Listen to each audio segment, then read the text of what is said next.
The tale of Leap Castle is steeped in bloodshed, even before its construction began. In a fierce battle for supremacy, two O'Bannon brothers dared to leap off the very rock where the castle would stand, vying for control over their clan. Only one would emerge victorious, claiming both leadership and the newly erected fortress.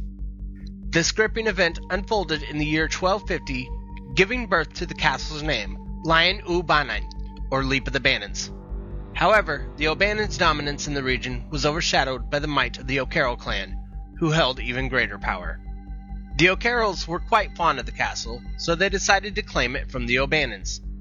They were successful in holding on to the castle until 1649, when it was transferred to the Darby family through marriage.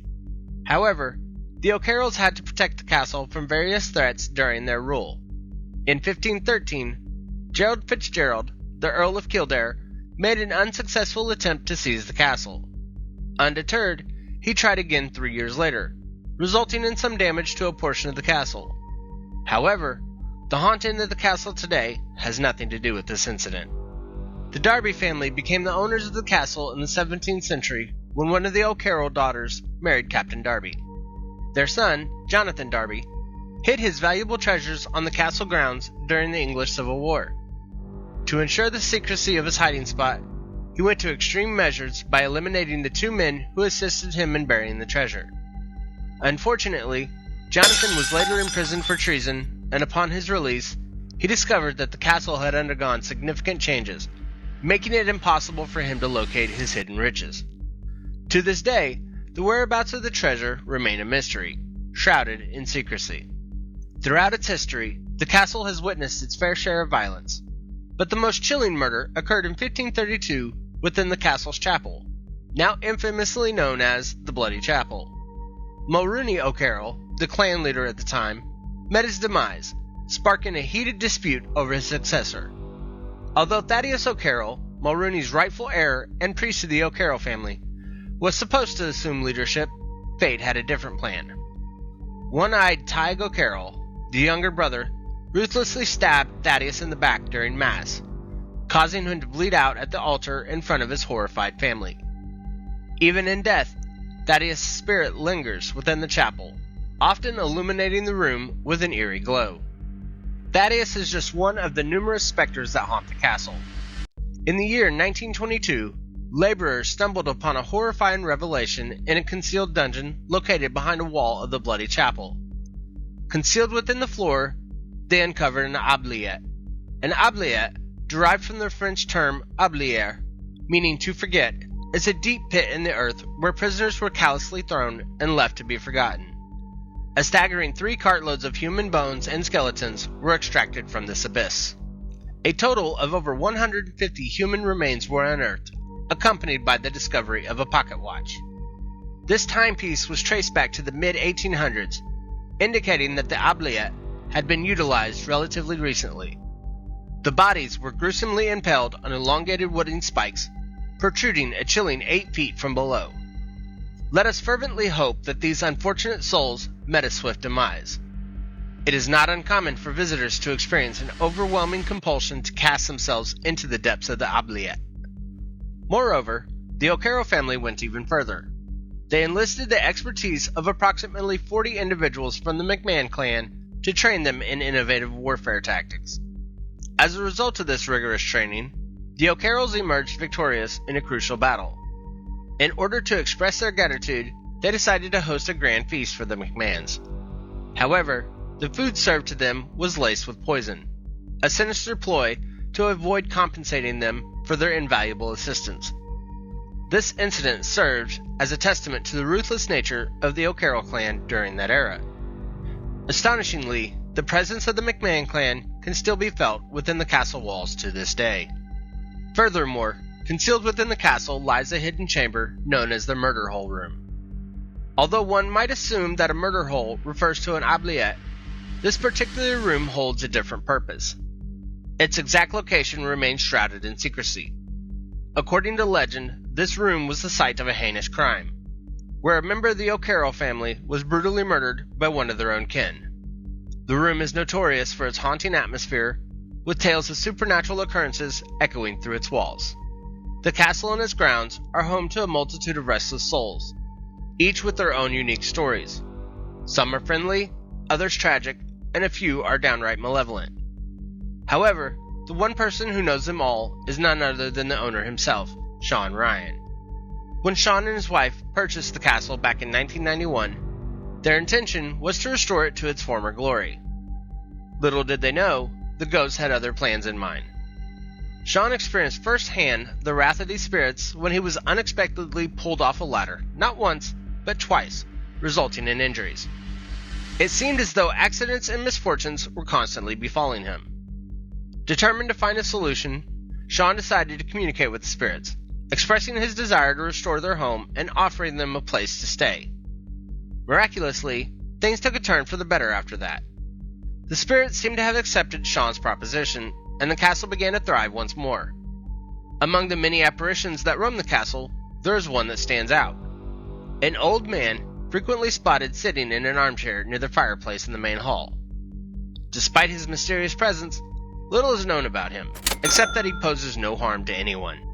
The main hall of the castle is not only home to the spirits of two young girls, but they can also be seen in various other areas of the castle. These ethereal beings are known as Emily and Charlotte. Emily tragically lost her life at the tender age of 11 when she fell from the castle's battlements. Witnesses have reported seeing a young girl plummeting from great heights, only to vanish before hitting the ground. Charlotte, on the other hand, is often seen with a noticeable limp, suggesting she may have suffered from a deformed leg. Accompanying these girls is another spirit known as the governess, who lovingly cares for them. It is believed that they all resided in the castle during the 16th century. In addition to these spectral residents, the priest's house, which dates back to 1571, is haunted by a monk. Unfortunately, this house now lies in ruins after being destroyed by fire during the Irish Civil War of 1922. Prior to its destruction, people had the opportunity to spend a night in the priest's house. Those who dared to sleep there reported the eerie sensation of something heavy, akin to a weighty body, sharing their beds. Some even claimed to have heard the haunting sound of snoring. In the depths of the oubliette, a mischievous ghost finds solace. Although harmless, it occasionally ventures into the lower recesses of the castle, exploring its eerie corridors. Another haunting presence that frequents the premises is a terrified woman, dressed in scant attire. Her appearances are often accompanied by bone-chilling screams that resonate through the air, sending shivers down the spines of those who witness her. However, she poses no threat to anyone she encounters. The Bloody Chapel holds the restless spirit of the murdered O'Carroll priest. Visitors claim to witness ethereal light emanating from the chapel's windows, despite the absence of any electrical source. This ghostly figure is also spotted on the staircase, adding an extra layer of mystery to the castle's haunted tales. Occasionally, a peculiar scent of burning rubber lingers in the air, further adding to the enigmatic atmosphere surrounding the staircase. The Red Lady is a haunting and tragic specter, instilling fear in all who encounter her. Her presence is most commonly felt in the Blue Room, once a nursery, but she has been sighted in various areas of the castle as well. Dressed in a flowing crimson gown, she poses an imposing stature and a slender figure, complemented by her long brown locks. Always clutching a dagger, poised to strike, she emanates an aura of imminent danger. Two legends surround this ghostly figure. According to the first tale, she was a victim of a heinous crime, raped by one of the O'Carrolls, resulting in her pregnancy. Tragically, the O'Carrolls took the life of her innocent child, using a dagger as their weapon of choice. In a desperate act of despair, she seized the very same dagger and ended her own life. The second story recounts her valiant attempt to escape the clutches of the brutal O'Carrolls, relentlessly pursued until she met her untimely demise, pierced by a fatal stab wound. Within the confines of Leap Castle, another malevolent force lurks, an ancient and ominous entity known as an elemental. This entity, unlike any human, existed long before the castle's construction. In the days when the land was under the dominion of the Druids, it held great significance due to its remarkable fertility. It is believed that the Druids may have summoned the elemental to safeguard their sacred grounds. Alternatively, some claim that Gerald Fitzgerald sought the elemental's assistance to cast a curse upon the O'Carrolls. This formidable being possesses the power to unleash destruction upon the castle from within, as evidenced by the partial demolition during Fitzgerald's second attempt. The elemental remains concealed unless provoked, with its most recent sighting occurring in 2006. Mildred Darby, a practitioner of dark magic, also professed to have encountered this enigmatic force. Mildred Darby's foray into black magic during her time at the castle had dire consequences. It awakened a fearsome and unpredictable elemental entity, capable of instilling terror in anyone who encountered it. In 1909, Mildred recounted her chilling experience to the journal Occult Review, describing a haunting encounter with the creature. As she stood in the gallery, her gaze fixated on the floor, a sudden touch on her shoulder sent shivers down her spine.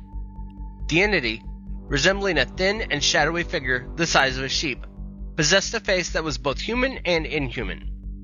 Its decomposed eyes exuded a disturbing desire, accompanied by a putrid stench that made Mildred sick to her core, a scent reminiscent of decaying flesh. Remarkably, Mildred survived the encounter, but her warning echoes through the ages: never challenge the elemental. Tragedy struck Leap Castle in 1922 when it fell victim to the flames of Irish civilians seeking retribution against its English occupants. The castle was left partially destroyed, prompting the Darby family to abandon their home. For years, it lay in ruins until Sean Ryan, a musician, and his wife Anne purchased it in 1991. Drawing inspiration from pre-destruction photographs, Sean painstakingly reconstructed the castle, restoring its former glory. While the Ryans have encountered numerous spirits within its walls, they have been fortunate enough to evade the dreaded elemental. Living in harmony with the castle's spectral inhabitants, they welcome visitors daily, except on Sundays. If you wish to embark on a thrilling ghost hunting adventure, kindly reach out to Sean beforehand. Happy hunting. Thank you for making our way through the video. If you like this video, hit that like and subscribe button and give me your thoughts in the comments down below. And as always, until next time.